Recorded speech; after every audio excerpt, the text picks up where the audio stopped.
आता बातमी लातूरमधून आहे। लातूरच्या निलंग्यातील कोराळी गावच्या शेतकऱ्यावर बैलजोडीची वाहतूक केल्याप्रकरणी गुन्हा दाखल करण्यात आलाय।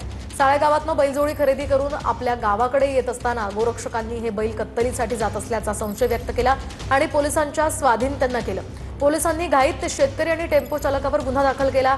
पोलिसांनी बैलजोडीला गोशाळेत पाठवलंय। या प्रकरणानंतर शेतकरी राम बिराजदार यांना बैलजोडी अभावी पेरणी करण्यात अडचणी येत आहेत। दरम्यान पोलिसांच्या या कारवाईला शेतकऱ्याला एकूणच या कारवाईचा नाहक त्रास सहन करावा लागतोय। याचाच आढावा घेतलाय आमच्या प्रतिनिधींनी। लातूर जिल्ह्यातल्या निलंगा तालुक्यात असलेल्या कोराळी गावच्या शेतकरी आपल्या सोबत आहेत। ज्या शेतकऱ्याचे बैल पेरणीला घेऊन जात असताना पोलिसांनी घेतले आणि त्यांच्यावरच गुन्हा दाखल केला। म्हणजे या शेतकऱ्याचा पेरणीचा तर जो विषय आहे तो बाजूलाच राहिला, मात्र या शेतकऱ्याला आता कोर्ट कचेऱ्या पोलीस स्टेशन पाहावं लागतंय। पेरणी दूर राहिली। मला सांगा काय घडलं तुमच्यासोबत? मी साळेगावहून बैल खरेदी केलो आणि आणला तो गावाकडे कोराळीकडे। निलंग्याला बजरंग दलवाले गोरक्षकवाले धरले।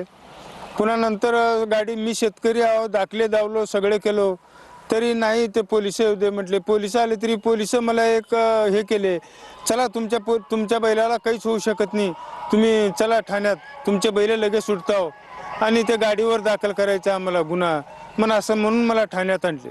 लातूर जिल्ह्यातल्या शेतकऱ्यांसमोर एक नवं संकट जे आहे ते पोलीस कचेऱ्यांचं आणि कोर्टाचं येऊन ठेपलं आपल्याला पाहायला मिळतंय। महेंद्र जोंधळे, TV9 मराठी।